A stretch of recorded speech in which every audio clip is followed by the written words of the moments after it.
প্রিয় ভিউয়ার্স, কর্মব্যস্ততার মাঝেই এই ঢাকা শহরের রাতের রূপ নিয়ে আজকের এই চিত্রটি তুলে ধরছি। রাতের ঢাকা শহরে সোডিয়াম বাতির এই শহরে আছে অন্যরকম ভালোবাসা, গভীর এক ক্ষত ও নানান রকমের জীবনের গল্প। রাত যত বাড়ে ঢাকার রূপও যেন বদলাতে থাকে। মধ্যরাতে যখন পুরো শহর ঘুমিয়ে তখন জেগে থাকে কিছু মানুষের স্বপ্ন। আবার ভ্রাম্যমাণ মানুষগুলোর চেয়ে রাতের ঢাকার ভয়ঙ্কর রূপ অন্য কারো হয়তো ভালো জানাও না থাকতে পারে। এই ছায়া রাতের আলোতেই বেঁচে থাকার অন্য কোনো উপায় না পেয়ে রবীন্দ্রনাথের মতো এক অন্য জগতের পথ বেছে নিতে হয়। সাই করে ছুটে যাওয়া দু একটা গাড়ি কিংবা দূর থেকে ভেসে আসা কুকুরের কান্না, সব কিছুই যেন খুব অদ্ভুত। হাজারো গল্প আছে এই ঢাকার রাতের শহরে। মায়ায় জড়ানো রাতের ঢাকায় রয়েছে এক রহস্যময় ঘ্রাণ, আর এই ঘ্রাণ শুধুমাত্র আত্মা দিয়েই নেওয়া সম্ভব। চারিদিকে সুউচ্চ দালান যেখানে সবুজের বড্ড অভাব, কিন্তু শহরের সৌন্দর্য আছে এর অনেকটাই প্রকাশ পায় রাতে। চারিদিকে আলোয় আলোয় সেজে ওঠে যখন পুরো শহর, মনে হয় যেন তিলোত্তমা ঢাকা আমাদের।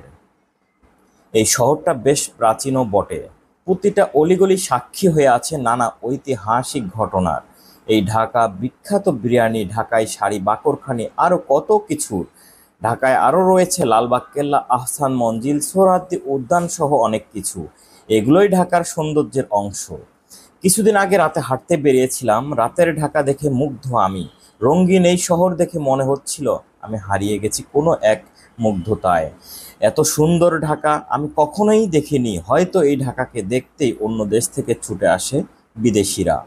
যারা বিদেশে থাকে তারাই হয়তো বুঝতে পারে এই শহরের প্রতি তাদের কতটুকু টান। এই শহর আরও সুন্দর হয়ে উঠবে যখন এখানে বসবাসরত প্রতিটি মানুষ ভালো থাকবে, ভালোভাবে বাঁচবে। এই শহরটিকে ইতিবাচকভাবেই দেখি আমি। আমাদের প্রচেষ্টায় আরও বেশি মোহনীয় হয়ে উঠবে প্রিয় ঢাকা। বৃষ্টি ভেজা সন্ধ্যায় রিকশায় চড়ে ঢাকায় রাস্তায় না ঘুরলে জীবনে 16 আনাই বৃথা।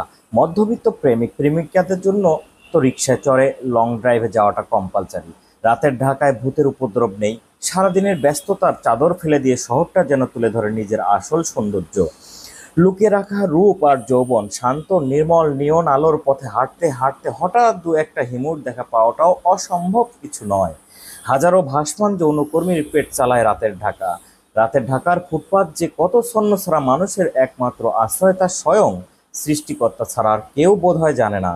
রাত যত গভীর হয় এই শহর তত মায়াবী হয়ে ওঠে, মনে হয় যেন গ্রাস করবে এখনই। নিজের অজান্তেই কখন যে বিষণ্ণ হয়ে যায় মানুষ। রাস্তায় যানবাহন কমে যায়, পাখির মতো মানুষও ঘরে ফিরতে থাকে, শুধু ফেরে না যাদের পেটের তাগিদ আছে। এই না ফেরার মানুষদের মধ্যে আছে জীবনযুদ্ধে হেরে যাওয়া সৈনিক, আইনশৃঙ্খলা রক্ষাকারী বাহিনী, চোর, নিশিকন্যা, যাযাবর মানুষ এবং অগণিত